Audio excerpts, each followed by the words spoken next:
부활하신 예수님은 교회에게 명령하십니다. 오직 성령이 너희에게 임하시면 너희가 권능을 받고 예루살렘과 온 유다와 사마리아와 땅끝까지 이르러 내 증인이 되리라 하시니라. 아멘.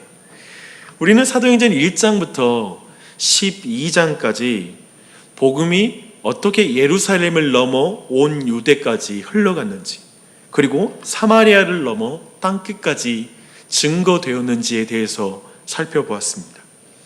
복음의 진행에는 늘 성령 충만한 증인이 있습니다. 권능을 가진 증인들이 있습니다. 그리고 그들 앞에는 늘 핍박이 있었습니다. 그렇지만 그 권능을 가진, 성령으로 말미암아 권능을 가진 그들은 늘 그 핍박을 이기고 하나님의 복음을 전달합니다. 그래서 성령 충만 스데반은 돌에 맞아 순교했고요.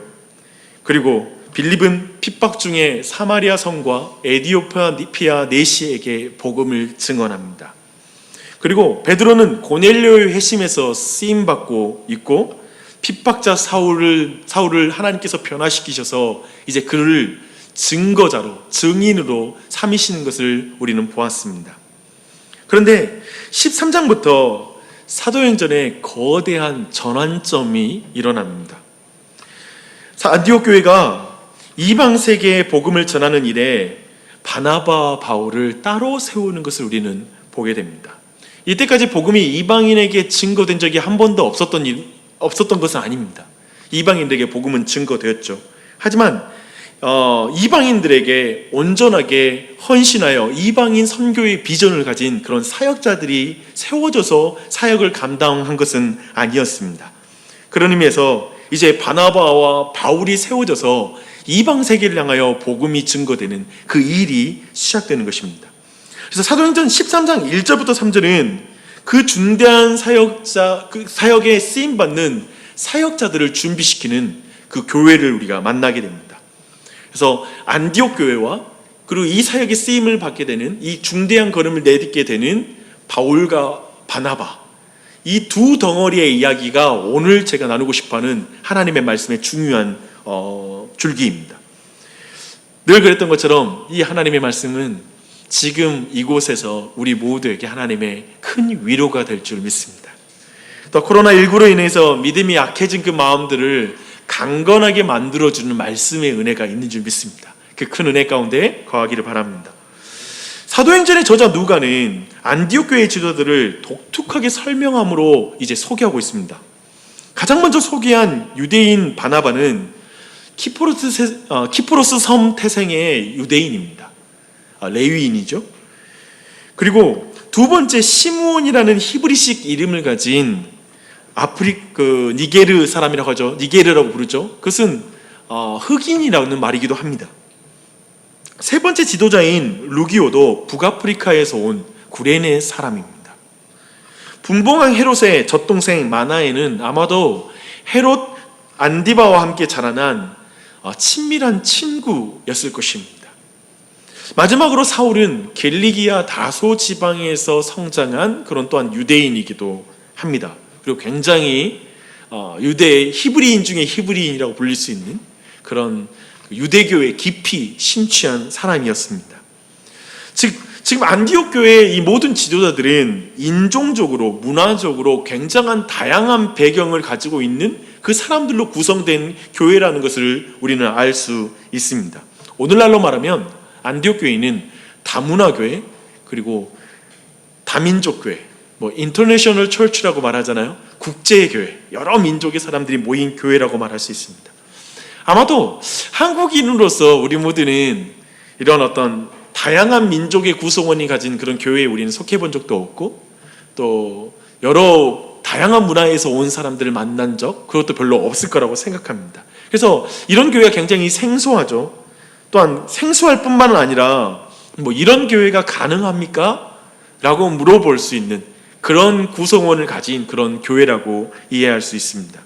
왜냐하면 우리는 같은 문화 그리고 같은 언어권에 속한 사람들끼리 모여 있어도 한 교회가 온전히 하나가 되어서 건강한 교회가 되는 게 너무 어렵다라고 생각하는 사람들은 여기에다가 언어도 다르고 또 문화와 종교적인 배경도 너무 다르다면 어떻게 그런 사람들이 모여서 하나의 교회가 될 수 있겠어? 라고 어쩌면 많은 사람들이 그게 정말 가능한 교회야? 라고 이렇게 의심할 것입니다. 하지만 저희 교회가 가플리징 다문화 교회가 세운 교회가 아닙니까? 제 자신도 이 모든 걸 경험했고요.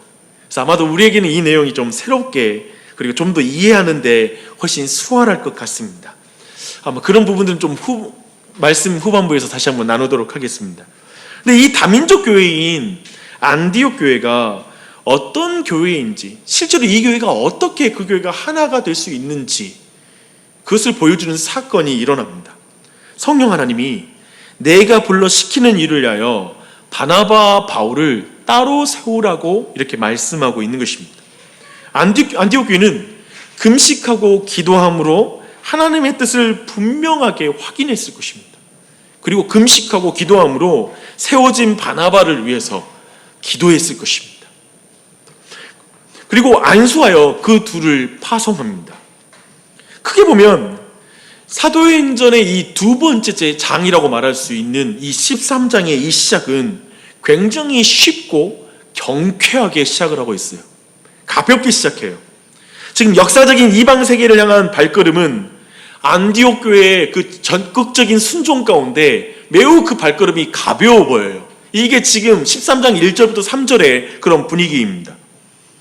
근데 우리는 이 행간을, 이 말씀이 굉장히 짧게 경쾌하게 진행되고 있지만 그 행간을 좀 더 우리가 살펴볼 필요가 있어요.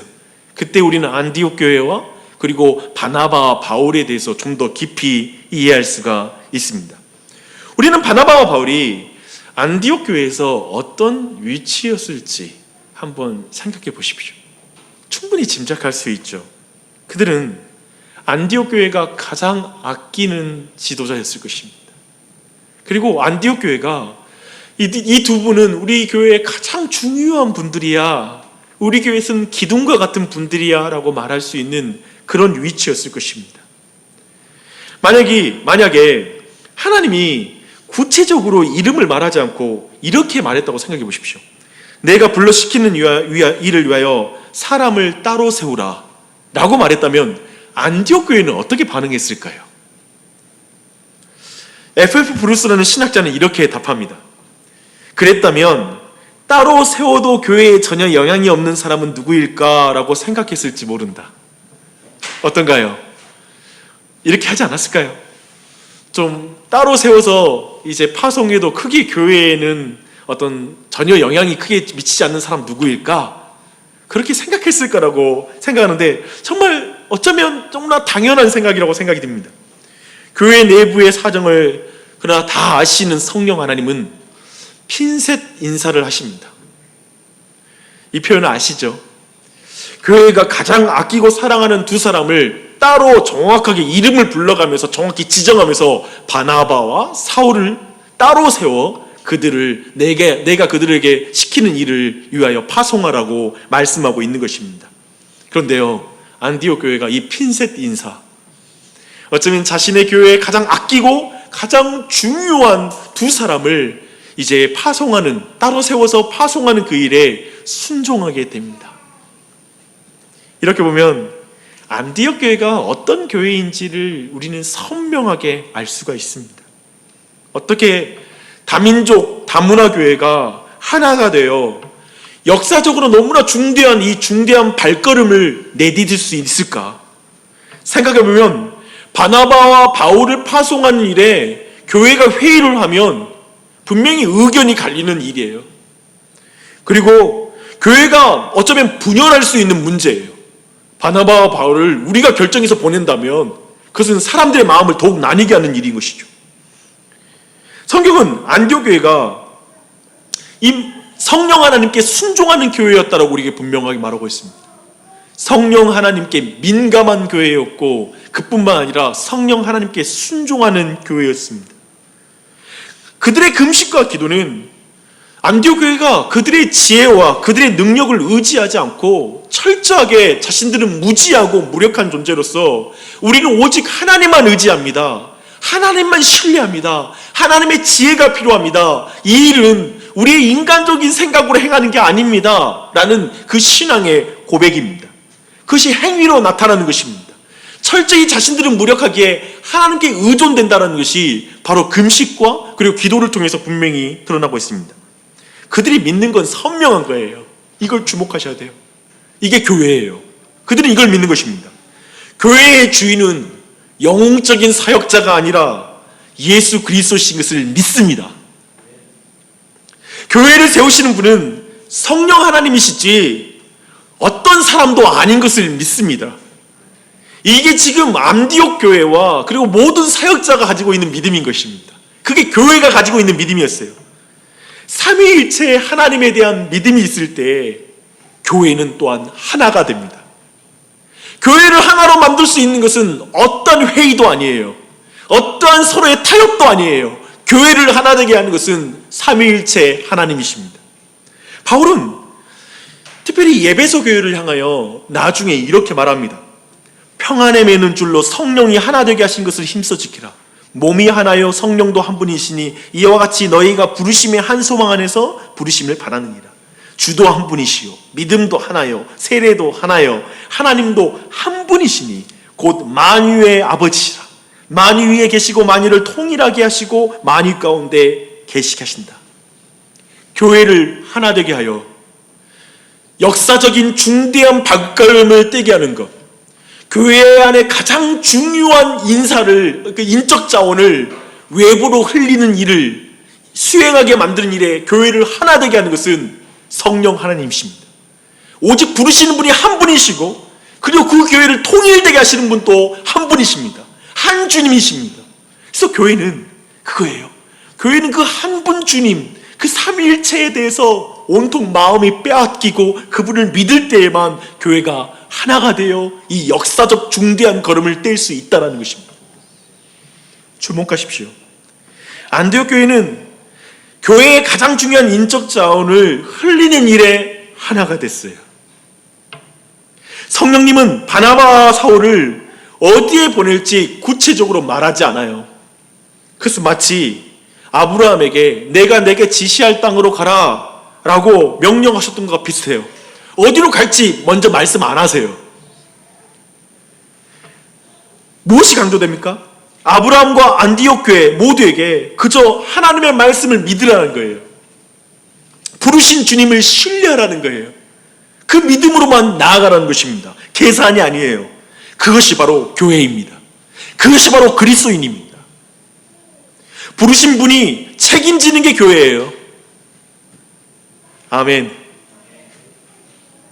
부르신 분을 신뢰하고 의지할 때 교회는 금식하고 기도할 수 있습니다. 오늘날 교회의 문제는 뭘까요? 금식하고 기도하는 것이 아니라 수많은 활동이 많기 때문에 그럴 수 있어요. 우리들의 활동, 인간적인 활동. 그러나 기도는 하지 않아요. 저는 모든 가정 안에 어쩌면 이 코로나 사태를 통하여 모든 것이 멈춘 듯한 인간적인 활동을 할 수 없지만 우리는 하나를 할 수 있잖아요. 기도는 할 수 있잖아요. 집에서도 할 수 있고 그것은 흩어져서도 할 수 있는 것이잖아요. 항상 할 수 있는 것이잖아요.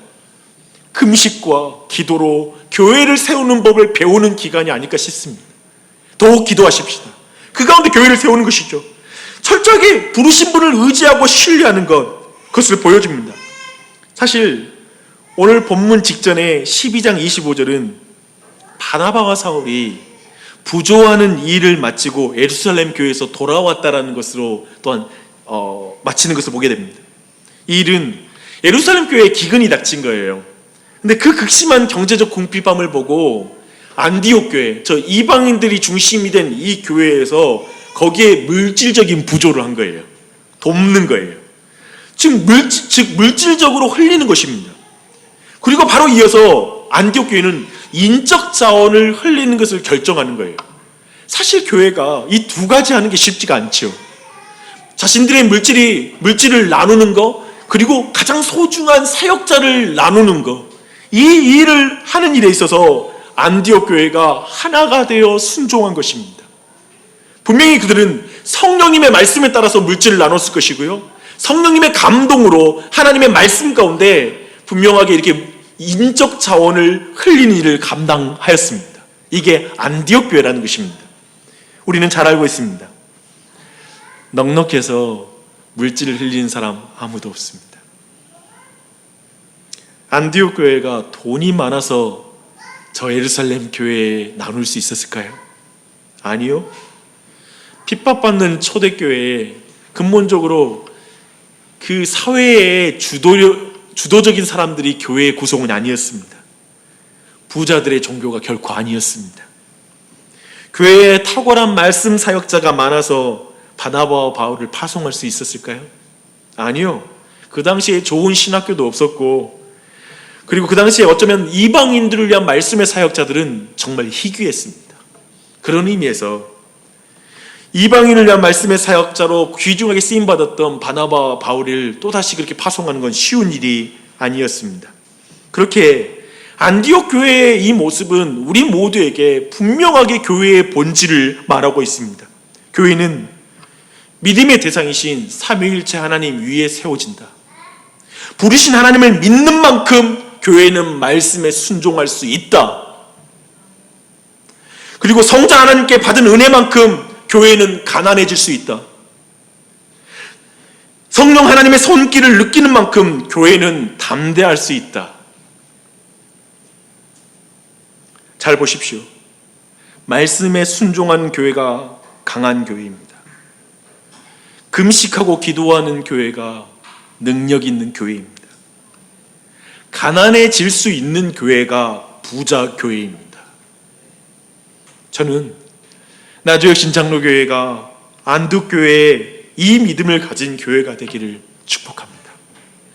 성령님의 말씀에 순종하는 교회가 되기를 축복합니다. 이 말은 이 말씀을 듣는 모든 우리 지체들 모두가 참으로 진정 가난해질 수 있는 용기를 가진 그리스도인이 되기를 축복하는 것입니다. 그리고 오직 성령님의 말씀에 순종하는 그런 믿음의 사람이 되기를 축복하는 것입니다.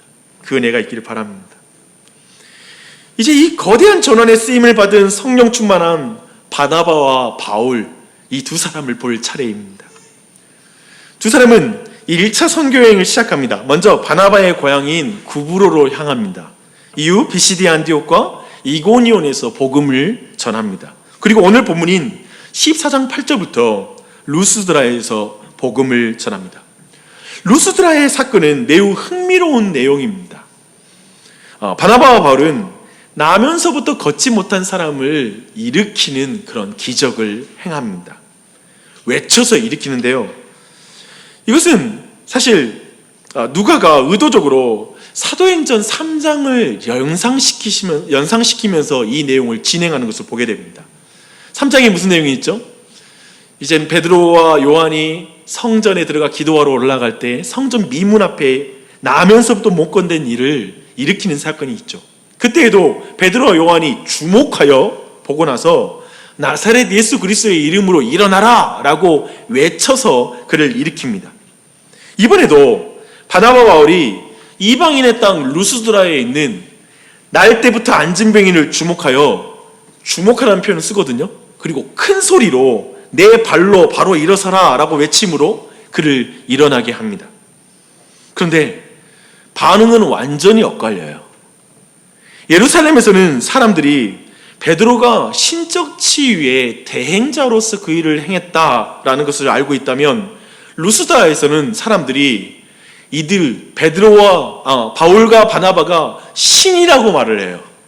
신이 이 땅에 왔다고. 아마도 나이가 더 많았을 바나바는 제우스라고 말하고요. 그리고 제우스의 아들 헤르메스는 바로 바울이다 라고 이렇게 말하면서 그들에게 제사를 지내려고 소를 끌고 오고, 그리고 그들에게 뿌릴 꽃을 가지고 나옵니다. 오늘날 보면 사람들의 이런 반응은 너무나 미신적이고 너무나 광신적인 반응이라고 생각됩니다. 그런데 이런 행동과 관련되어지는 그 지역에 전설이 있었어요.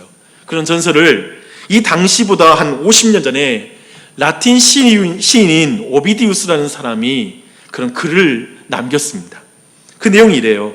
최고의 신인 제우스와 그의 아들인 헤르메스가 인간의 모습으로 변장을 하고 부르기아의 산지에 내려옵니다.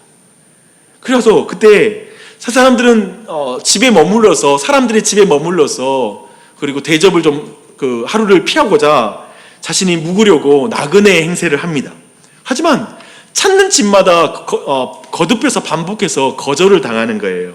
그리고 마침내 지푸라기와 그리고 늪에서 나는 갈대, 즉 가난한 사람들이어서 너무나 값싼 재료로 만든 그 집에서 살고 있는 한 노인 부부의 집에 들어갑니다. 그들은 자신들이 너무나 가난함에도 불구하고 너무나 가난하지만 최선을 다해서 그 손님들을 후히 대접하게 되게요.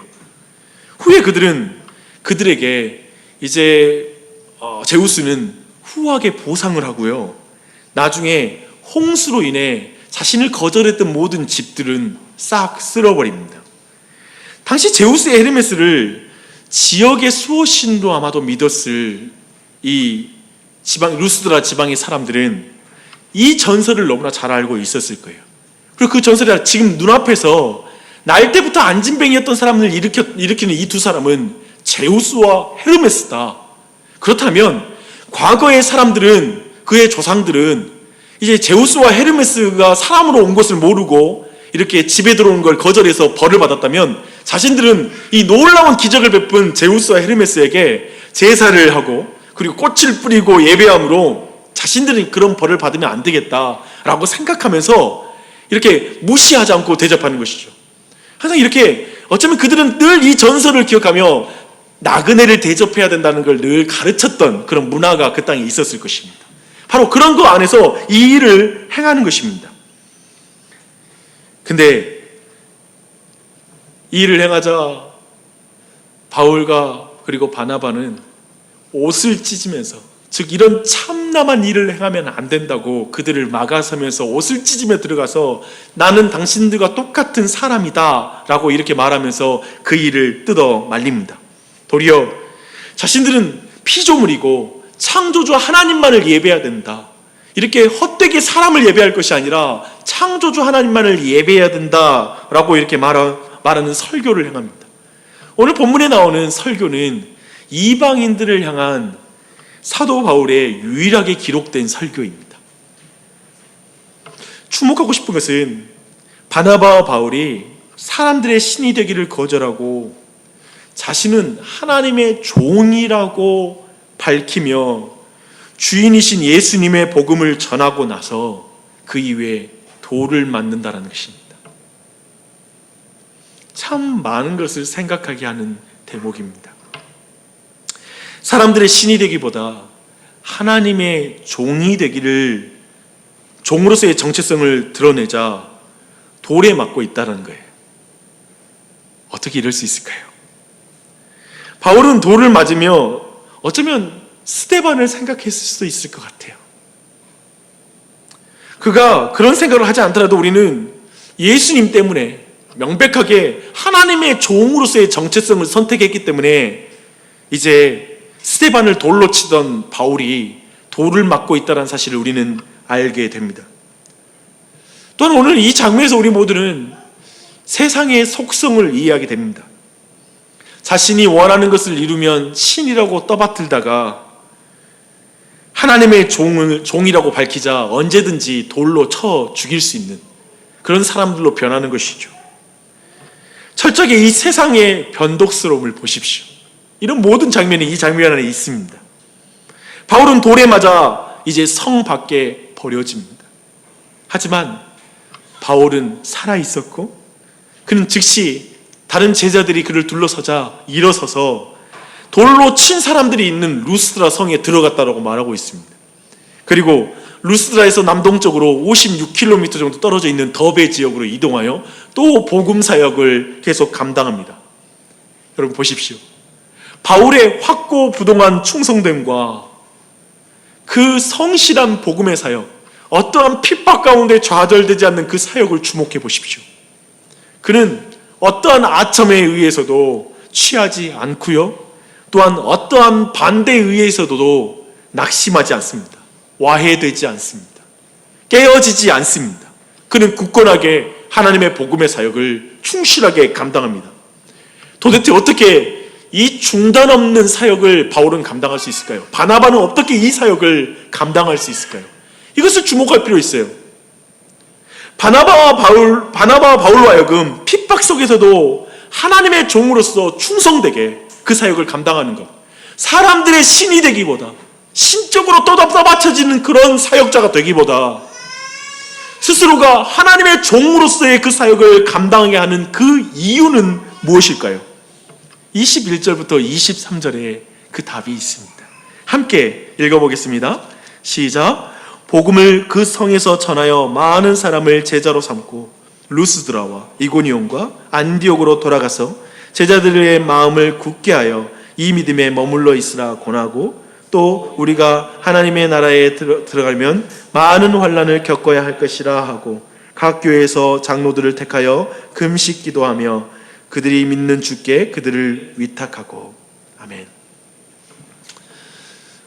오늘 말씀에서 저는 크게 두 덩어리를 이야기를 했는데요.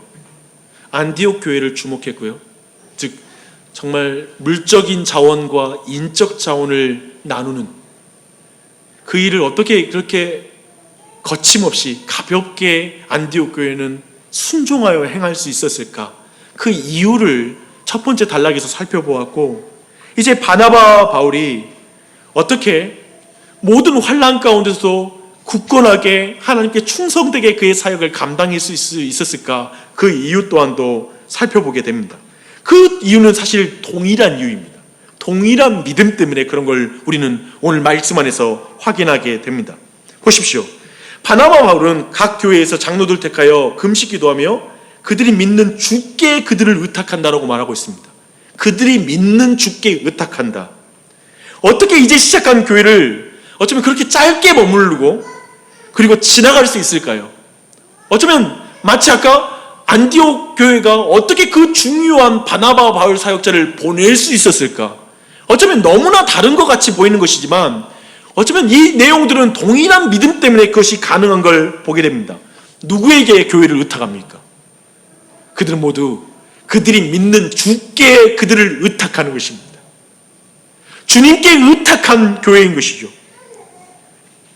생각해 보십시오. 바울과 바나바는 장로들을 택하여 그들이 믿는 주께 의탁했다고 분명하게 말합니다. 교회는 사람이 세우는 것이 아니라 하나님이 교회를 세우시는 것입니다.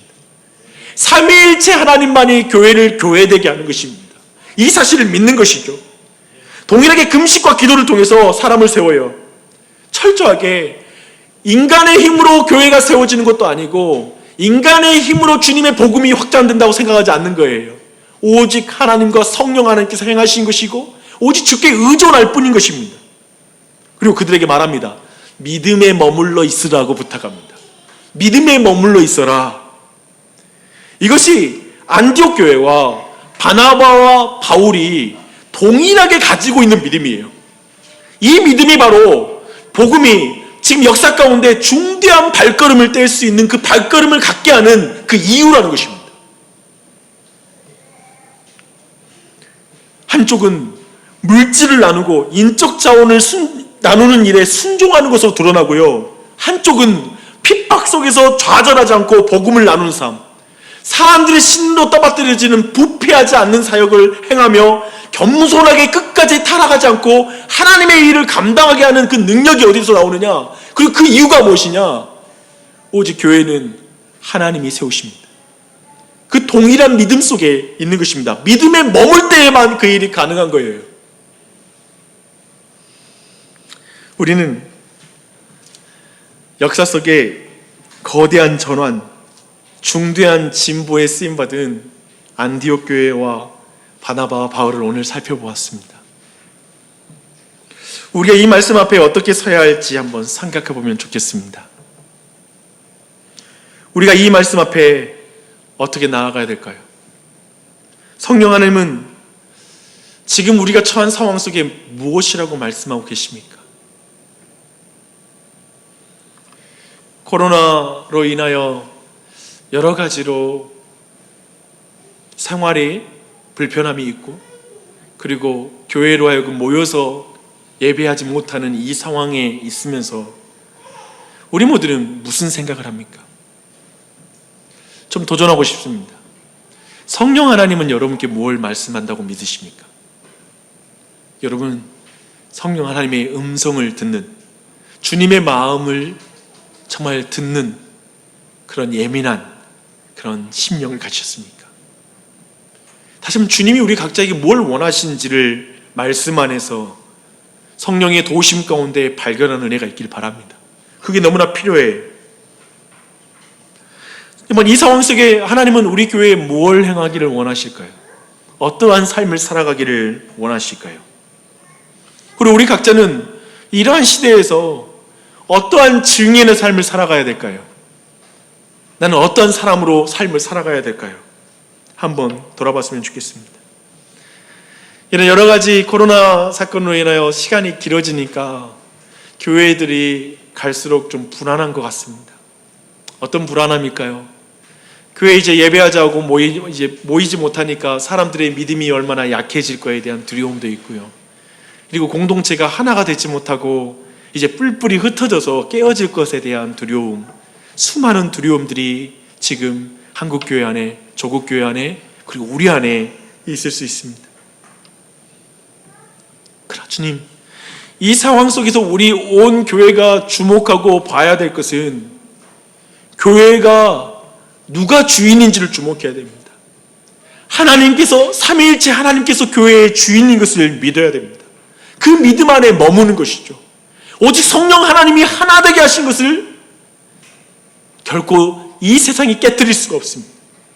성령 하나님이 하나 되게 하시고, 성령 하나님이 교회의 주인이시고, 그리고 예수 그리스도가 교회의 주인이시고, 그리고 삼위일체 하나님께서 교회의 주인이신 것을 믿으면서 나아가야 되는 줄 믿습니다. 그 하나님만이, 그 하나님에 대한 믿음에 머물러 있는 것에 주목해야 되는 것이죠. 믿음에, 그리고 그분께 교회를 의탁해야 됩니다. 모든 상황에 그런 마음이 들어요. 흩어져 있으니까 자꾸 그런 기도를 드리게 됩니다. 목사로서도 여러 가지로 걱정이 되는 것이 많지요. 또 여러 가지 불안한 게 많습니다. 근데 정말 말씀 안에 발견하는 거 뭐냐면, 주님께 의탁합니다. 교회의 주인은 하나님이십니다. 새벽 아침마다 기도하는 게 그것입니다. 제일 먼저 기도하는 게 그거예요. 삼위일체 하나님께 의탁합니다. 주님께 의탁하지 않고, 그리고 주님께서 정말 교회를 지키시기에 그러한 기도를 할 수밖에 없는 것입니다. 특별히 온 교회가 금식과 기도, 우리가 더욱더 주님께 의지하는 그 기도가 일어났으면 좋겠습니다.